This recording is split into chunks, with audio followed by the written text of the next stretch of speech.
అమర్ నేను మాత్రం నిజం చెప్పను వదిలే అని చెప్పి రణవీర్ హస్బెండ్ గోల్ చేస్తూ ఉంటాడు. కానీ అమర్ అసలు ఏం చెప్పాలని ప్రయత్నిస్తూ ఉంటాడు. ఇంకా డాక్టర్ని డోస్ ఇస్తాడు. ఇంకా అప్పుడే డాక్టర్ చిట్లు వేస్తూ ఉంటాడు. ఇంకెలాగైనా సరే రణవీర్ మెల్లింగా లేపుతూ ఉంటాడు. రణవీర్ ఇంకా అదే పనిగా మెల్లింగా సోలో వస్తూ ఉంటాడు. ఇప్పుడు మీరు తన్ని క్వశ్చన్స్ అడగచ్చు అని డాక్టర్ అనగానే నీ పేరేంటి అని అమర్ అనగానే రణవీర్ అని చెప్పి అంటూ ఉంటారు. నువ్వు ఎక్కడుండేవాడివి అని అమర్ అనగానే కోల్కతా అని రణవీర్ అంటూ ఉంటారు. ఇదిగో నువ్వు దేనికోసం వచ్చావు ఇక్కడికి అని అమర్ అనగానే నా కూతురు కోసం అని రణవీర్ అంటూ ఉంటారు. నీ వైఫ్ ఎక్కడ అని అమర్ అనగానే ఇక్కడే ఉంది అని రణవీర్ అనగానే అదే ఎక్కడ ఉంది అని అమర్ అనగానే హైదరాబాద్లో అని చెప్పి రణవీర్ అంటూ ఉంటారు. గో రణవీర్ చెప్పు, హైదరాబాద్ లో ఎక్కడుంది చెప్పు, తన పేరేంటి అని అమర్ ఆలస్యం అడుగుతుంటాడు. ఇంకా రణవీర్ ఏం మాట్లాడు. అడ్రస్ అక్కడ చెప్పు అని చెప్పి అమర్ అరుస్తూ ఉంటాడు. ఇంకా రణవీర్ మళ్ళీ సోతప్పి పడిపోతాడు. నెక్స్ట్ డోస్ ఇవ్వండి డాక్టర్ అని చెప్పి అమర్ అనగానే సరే అని చెప్పి ఇంకా డాక్టర్ మళ్ళీ ఇంకో డోస్ ఇస్తూ ఉంటాడు. ఇంకా అమర్ ఎలాగైనా సరే రణవీర్ భార్యను తెలుసుకోవాలని చెప్పి ప్రయత్నిస్తూ ఉంటాడు.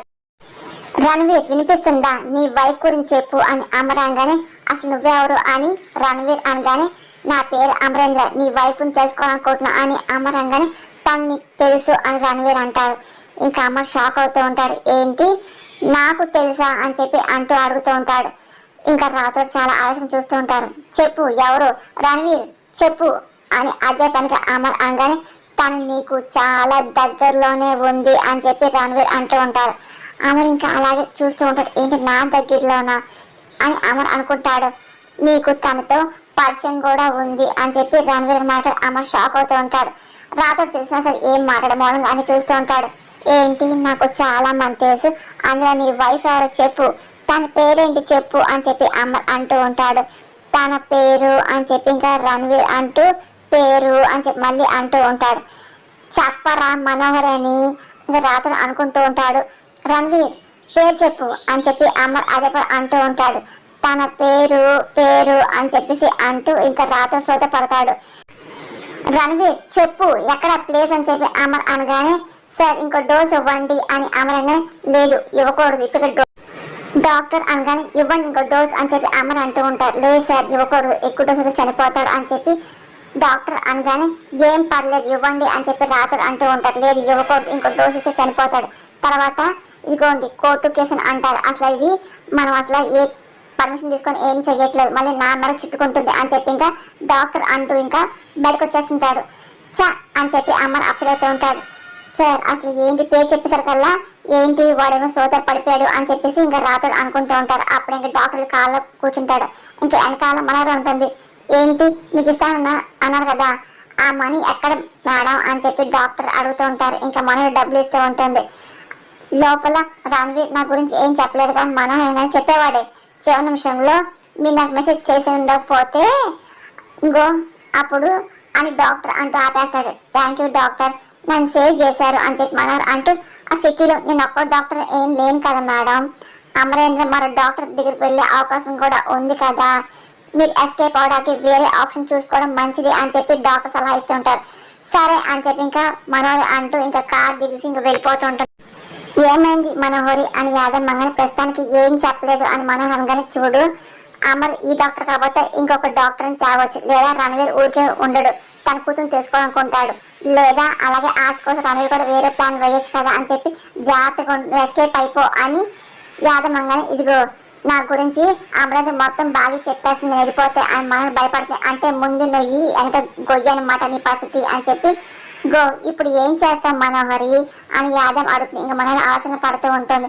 రణవీర్ నోరు విప్పిందని చెప్పేంత వరకు బాగి కూడా నన్ను ఏమీ చేయలేదులే, అరుంధతిపై ఉన్న ప్రేమతో అమరేంద్ర నన్ను నమ్ముతున్నాడు కాబట్టి ఆ ఇంట్లో నాకు ప్లేస్కి ఎలాంటి ప్రాబ్లం ఏమీ లేదులే అని చెప్పి మనోహర్ రంగానే ఫోన్లో అయితే ఏదైతే రణవీర్ నోరు ముయిచారు అన్నమాట అని, అందుకే రెండు దారులు ఉన్నాయి, ఒకటి రణవీర్ నోరు శాశ్వతంగా మూతపడిపోవాలి అని మనం అనగానే అంటే రణవీర్ చంపేస్తావా అని యాదవ్ అనగానే రెండో దారి కూడా విను, ఇదిగో నేనే కూతుర్ని కనిపెట్టి రణవీర్ అప్పచెప్పి కలకత్తా పంపించడం అని చెప్పేసి మనం అనగానే కొంచెం కష్టమైన రెండో దారి మంచిదేమో మనోహరి అని యాదవ్ అనగానే మూడో దారి కూడా ఉంది. ఇప్పటి వరకు అమ్మ దృష్టిలో నేను ఎప్పుడు అబద్ధం చెప్పలేదు, మోసం కూడా నేను చేయలేదు కదా, కానీ ఆ బాగి 2 పనులు చేసింది కదా మనవరు అనగానే, నువ్వు చేసావు అబద్ధాలు మోసాలు కదా అని యాదమ్మ అనగానే, ఆ ఏం అమ్మ తెలియదు కదా, అమ్మ తెలిసినంత వరకు బాగి తను వదిలేసి 5 ఏళ్ళు వెళ్ళిపోయింది, తన కూతురు దాచిపెట్టేసింది. అమ్మ దృష్టి బాగి మీద మళ్ళిస్తానుకో నేను సేఫ్ అవుతా అని మనవరు అనగానే, మళ్ళీ మొదకొచ్చావు, అది నీ వల్ల కాకే కదా, ఈ దారి ఎంచుకున్నావు అని యాదమ్మ అనగానే, ముందు రణవీర్ ఆ తర్వాత బాగి వాళ్ళు అడ్డు తొలగించుకోవడానికి నాకు ఏ దారైనా పర్లేదు చంపా, అమ్మతో నా పెళ్లి కావడమే నాకు ముఖ్యం, అందుకోసం నేను ఏమన్నా చేస్తాను అని అనగానే, యాక్చువల్ నాకు తెలుసు ఇంటికి వెళ్దామా అని చెప్పి యాదమ్మ అనగానే, దారిలో కొంచెం పని ఉంది చూసుకొని చీకటి పడే లోకల్లో ఇంటికి వెళ్ళిపోదానని చెప్పి మనవరు అంటే కార్ స్టార్ట్ చేస్తూ ఉంటుంది. పొద్దున్ననగా మనవరి గురించి తెలుసుకుంటా అని చెప్పేసి రణవీర్ వెళ్ళారు. కానీ రాతోడుగా ఫోన్ చేసి ఎత్తట్లేదు, అసలు ఏమైందో అర్థం కావట్లా. ఫోన్ చేస్తే రాతోడేమో ఫోన్ లిఫ్ట్ చేయట్లా, కానీ ఆయన ఫోన్ చేస్తే నన్ను కట్ చేస్తారు. ఇదివరకంటే ఆయనతో మాట్లాడాలంటే చాలా బాగా మాట్లాడేదాన్ని, ఇప్పుడు మాట్లాడలేకపోతున్నాను, అదేంటో మనవరు వల్లే అని చెప్పి దూరం పెరిగింది. అసలు ఆయనకి మనవరి విషయం తెలిసిందనుకో బుజ్జం గురించి చెప్పేయచ్చు, మళ్ళీ మిత్రం కలిసిపోవచ్చు అని చెప్పి బాగా సంతోషపడుతుంది. అప్పుడే ఇంకా కార్ శబ్దం వినిపిస్తుంది, ఎవరు వచ్చారని చెప్పేసి బాగా కంగారు బయటకు వస్తుంది. అప్పుడే ఇంకా అమ్మ రాతోడు వస్తూ ఉంటాడు. రాతోడు చాలా కంగారు పడుతుంటాడు, సైకిల్ చేస్తూ ఉంటాడు. ఏమండి ఆగండి అని చెప్పి గుమ్మని దగ్గరే బాగా అమ్మ నాపేస్తున్నాయి తక్కువ అని చెప్పి అంటూ ఉంటాడు. లేదండి మీకు నిజం తెలిసిపోయింది అని చెప్పి బాగా ఏ నిజం తెలిసింది అని చెప్పేసి అమ్మ అంటూ ఉంటాడు. నాకు తెలుసండి మీకు నిజం తెలిసిపోయింది అని చెప్పేసి బాగా అనగానే రాతో కంగారు పడుతూ ఉంటాడు. తక్కువ అని చెప్పి అరుస్తూ ఉంటాడు. ఏమండి అది కాదండి మీకు రణవీర్ బాగా ఎవరు తెలిసిపోయిందిగా అని చెప్పేసి బాగా అనగానే, తెలిస్తే కిందకి వస్తాను డైరెక్ట్ అటే వెళ్తానుగా అని చెప్పి చాలా కోపంగా అరుస్తూ ఉంటాడు. ఇంకా అని లోపలికి వచ్చి కూర్చుంటాడు.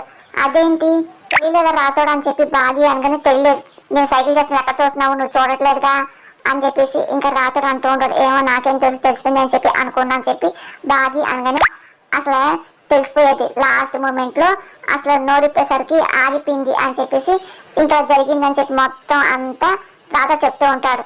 ఇంకా బుజ్జం కిందకు వచ్చి సార్ వాటర్ తాగండి అని ఇస్తూ ఉంటుంది. అప్పుడు ఇంకా భాగీరథుడు చూసి ఇంకా సంతోషపడుతూ ఉంటారు.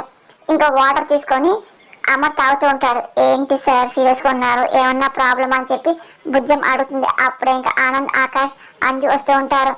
నా మూడు బాగాలేదు అని చెప్పి అమర్ అంటూ ఉంటాడు. అదేంటి మేము డిస్టర్బ్ చేశారు ఎవరో అని బుజ్జం పడుతుంది. అంటే అది ఇది అని చెప్పి అమర్ తలబడుతున్నట్టు ఏం మాట్లాడి ఇంకా అలాగే చూస్తూ ఉంటాడు. ఇంకా ఏం మాట మొనుకుంటారు, కోపం ఆరోగ్యానికి మంచిది కాదు సార్ అని చెప్పి ఇంకా బుజ్జం అంటూ ఉంటుంది. ఇంకా అమర్ ఇంకా అలాగే చూస్తుంటాడు. మీరు సీరియస్గా ఉంటే బాగోరు సార్ నవ్వండి అని బుజ్జం అనగానే, సరే నవ్వుతానని చెప్పి అమర్ అంటూ ఉంటాడు. అలా కొంచెం కాదు ఎక్కువ నవ్వాలి అని చెప్పి బుజ్జం అనగానే, నువ్వు కూడా కొంచెం నవ్వుతున్నావు కదా అలా కాదు నవ్వని చెప్పి కిటకలు పెడుతూ అమర్ ఇంకా బుజ్జం నవ్విస్తూ ఉంటాడు. చాలు సార్ నా కడుపు నొప్పి వస్తుంది చాలు ఆపండి అని చెప్పి అంటూ ఉంటుంది.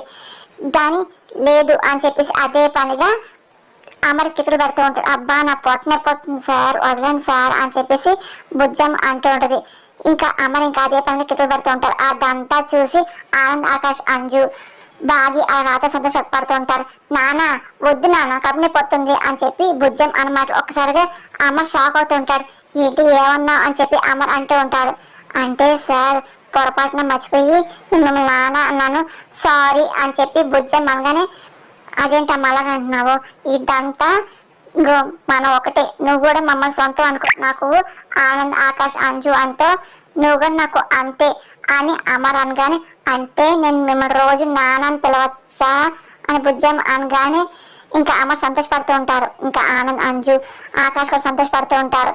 ఇంకా బాగి అలాగే రాత్రులు ఇంకా అలాగే చూస్తూ ఉంటారు. ఇంకా పిలవచ్చు అని చెప్పి అమర్ అంటూ గట్టి హక్ చేసుకుంటూ ఉంటాడు. ఇంకా బాగి సంతోషపడిపోతూ ఉంటుంది. తన కూతురు తెలియకుండానే తను దగ్గర తీసుకొని చెప్పి అనుకుంటూ ఉంటుంది. ఇంకా అలాగే పాపను దగ్గర తీసుకొని అమర్ ముద్దాడుతూ ఉంటాడు. అదంతా ఇంకా బాగా చూసి నవ్వుకుంటాడు. నువ్వు పిల్లడమే నాకు చాలా ఇష్టం అని అమర్ అనగానే, థ్యాంక్ యూ నాన్న అని చెప్పి బుజ్జం బొగ్గు మీద ముద్దు పెడుతుంది. ఇంకా అమర్ ఇంకా సంతోషపడుతుంటాడు. ఇంకా నేను ఫ్రెష్ అయ్యి వస్తానమ్మా అని చూడు ఇంకెవరు మీ నాన్న ఎవరిని అడిగారు అనుకో, ఇదిగో నేనే మీ నాన్నని చెప్పు అని అమర్ అంటూ ఉంటాడు. ఇంకా వెళ్తూ ఉంటాడు. ఇంకా బుజ్జమ్మ చాలా సంతోషపడుతూ ఉంటుంది. ఆ తర్వాత అమర్ వెళ్ళిపోయాక పిల్లలు కలిసి ఇంకా బుజ్జమ్మ అదే పనిగా ఆట పట్టిస్తూ ఇంక తనతో ఆడుకుంటూ ఉంటారు. అదంతా చూసి రాత బాగా సంతోషపడుతూ ఉంటారు. అవును ఏంటి మిస్ అమ్మ పాప నిజం చెప్పేసావు ఏంటి అని రాత అనగానే, నేనేం చెప్పలేదు రక్త సంబంధంగా తెలిసిపోయి ఉంటుంది అని చెప్పి బాగి అంటూ ఉంటుంది. ఆ ఆనంద్ ఆకాష్ అంజుని అలా చూస్తూ ఉంటారు. ఏంటి అలా చూస్తున్నారని చెప్పి అంజు అనగా, ఏంటి నువ్వు జీనియస్ వా, ఏంటి ఇంటెలిజెంట్ వా అని చెప్పి ఆకాష్ అంటూ ఉంటారు. అవును అని చెప్పి అంజు అంటూడది. నీకు కొంచెం కూడా గిల్టీగా లేదా అంజు అని ఆనందంగానే, దేనికి అని చెప్పి అంజు అడితే, భుజం దగ్గర ఫోటో దగ్గర కవర్ చేశాను చెప్పి అన్నాగా ఆకాష్ అనగానే, మరి ఫోటో విషయం కన్విన్స్ అయింది అనగా, మరి ఏంటి అని ఆనంద్ అడుగుతూ ఉంటాడు. కవర్ చేయడంలో నన్ను మించిన వాళ్ళే లేరు అని చెప్పి అంజు కానీ, మరి బుజ్జమ్మ నాన్న ఎందుకు పిలిచారు డాడీని అని ఆకాష్ అంటూ ఉంటాడు.